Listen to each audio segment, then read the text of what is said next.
सेना में नई ताकत भरने के लिए अमेरिका ने बहुत बड़ा फैसला ले लिया है। अमेरिका ने यूक्रेन को 2 लाख करोड़ के हथियार देने का ऐलान किया है। विदेशी मीडिया अमेरिका के इस फैसले को पुतिन को मिटाने का खूनी पैकेज करार दे रही है। वजह, कीव पर हमले हो रहे हैं। खार्किव पर कब्जा करने के लिए पुतिन तैयार बैठे हैं। ओडेसा में रोज मिसाइलें गिर रही हैं। ज़ेपोरिज़िया पर दिन रात तोप से हमले हो रहे हैं। ऐसे ही अटैक को देखकर बाइडेन को एहसास हो गया है कि अब ज़ेलेंस्की से कुछ होने वाला नहीं है। ऐसे ही हमलों को रोकने के लिए बाइडेन ने $21 बिलियन ज़ेलेंस्की को देने का फैसला किया।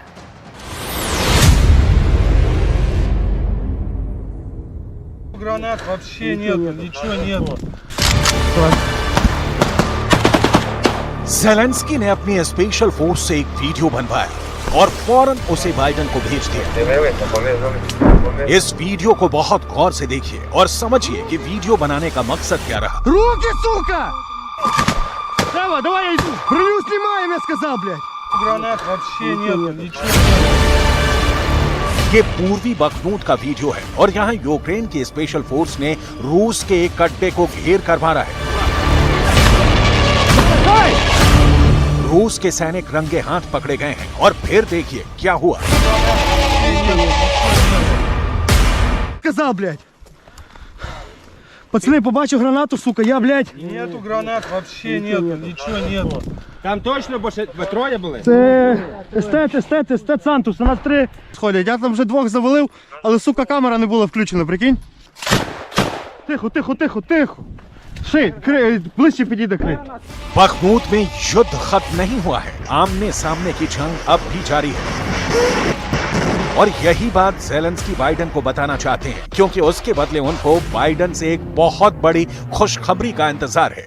Все, пройшли, подивилися льошки. Там по чуть-чуть ідуть льошки, ми їх перевіряємо без стрільби. Вони, блядь, по правому флангу більше сходять. Я там вже 2 завалив.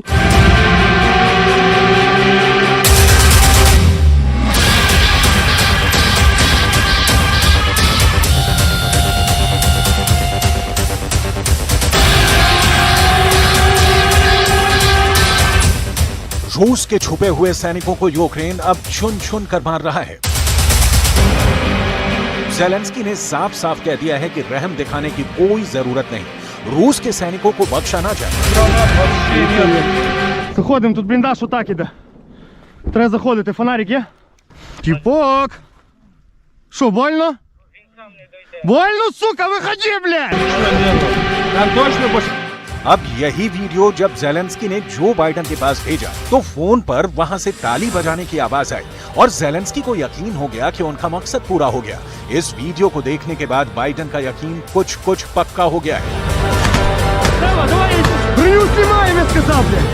उन्होंने पुतिन को हराने के लिए बहुत बड़ा फैसला ले लिया है। पुतिन की फौज घेर कर मारी जाए, पुतिन के फाइटर जेट यूक्रेन में ही गिरा दिए जाएं। इसके लिए बाइडेन कुछ भी कर गुजरने को तैयार हो चुके हैं।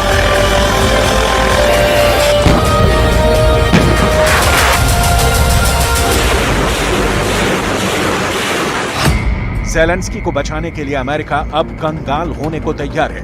ज़ेलेंस्की को बचाने के लिए अमेरिका अपना सब कुछ दांव पर लगाने को तैयार और इसीलिए अब अमेरिका ने ज़ेलेंस्की के बैंक खाते में $21 मिलियन से ज्यादा की रकम डालने का फैसला किया है।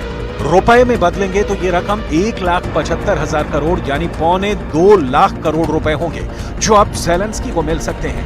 1,75,000 करोड़ रुपए से बाइडेन पुतिन को रोकना चाहते हैं, रूस को हराना चाहते हैं, वो नाटो को पुतिन के गुस्से से बचाना चाहते हैं।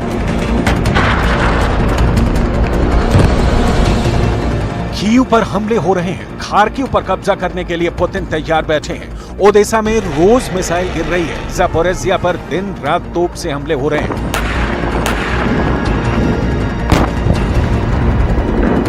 ऐसे ही अटैक को देखकर बाइडेन को एहसास हो गया है कि अब ज़ेलेंस्की से कुछ होने वाला नहीं है।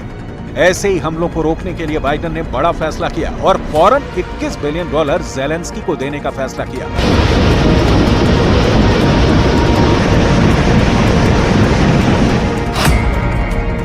इसमें से $13 बिलियन ज़ेलेंस्की को युद्ध करने के लिए दिए जाएंगे, जबकि $8 बिलियन यूक्रेन को फिर से बनाने और राहत के काम के लिए दिए जाएंगे। लेकिन हालात तो ऐसे हैं कि ज़ेलेंस्की को लगता है कि पूरा का पूरा फंड अब युद्ध में झोंकना पड़ेगा। कह सकते हैं कि अब तक यूक्रेन के युद्ध में जहां एक तरफ पुतिन मिसाइल और कामिकाज़े ड्रोन की बरसात करते रहे हैं, तो दूसरी तरफ इन धमाकों के बीच ज़ेलेंस्की पर डॉलर की बारिश होती रही है। ज़ेलेंस्की को बार बार लिफ्ट कराने की कोशिश अब तक जारी है। जाहिर है कि अब ज़ेलेंस्की को पुतिन की फौज से लड़ने के लिए फिर से नई पावर मिलने वाली है। ये ऐसी फायर पावर है जो अगर टारगेट पर लगी तो पुतिन के युद्ध को बोझ बना सकती है। इतनी ज्यादा फंडिंग और नए हथियारों के सामने रूस के लिए भी ये युद्ध लड़ना आसान नहीं होगा।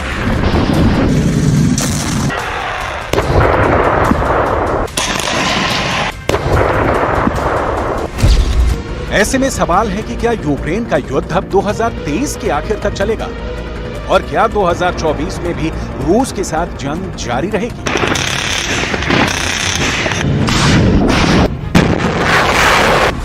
ये सवाल इसलिए क्योंकि रूस के हमलों का सामना करते हुए भी अब ज़ेलेंस्की के दोनों हाथों में लड्डू हैं। पुतिन के रास्ते में बैरिकेड लगाने के लिए ज़ेलेंस्की को और पावरफुल बनाया जा रहा है।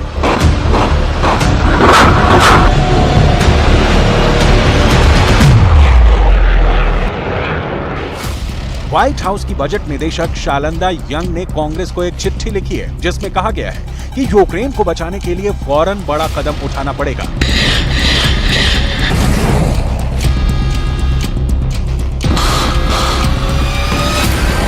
यूक्रेन को दी जा रही सैन्य मदद और फंडिंग को लेकर अमेरिका में अब सवाल उठने लगे हैं और बाइडेन से सवाल पूछे जा रहे हैं कि अमेरिका क्यों यूक्रेन में लगातार अपने डॉलर झोंक रहा है।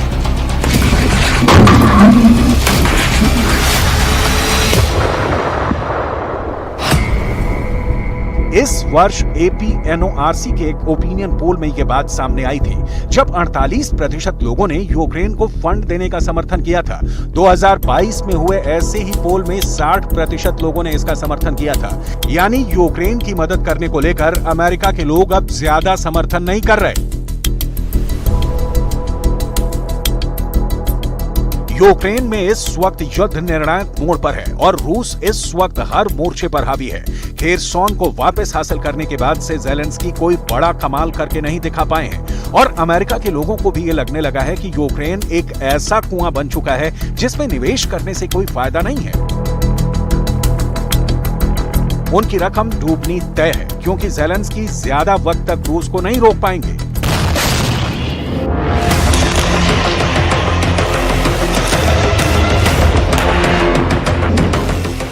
अब तक अमेरिका में यूक्रेन के लिए 113 बिलियन डॉलर की मंजूरी दी जा चुकी है। 113 बिलियन डॉलर का मतलब है 9,35,000 करोड़ रुपए। ये इतनी रकम है जिसे पूरी तरह स्क्रीन पर लिखना भी आसान नहीं है।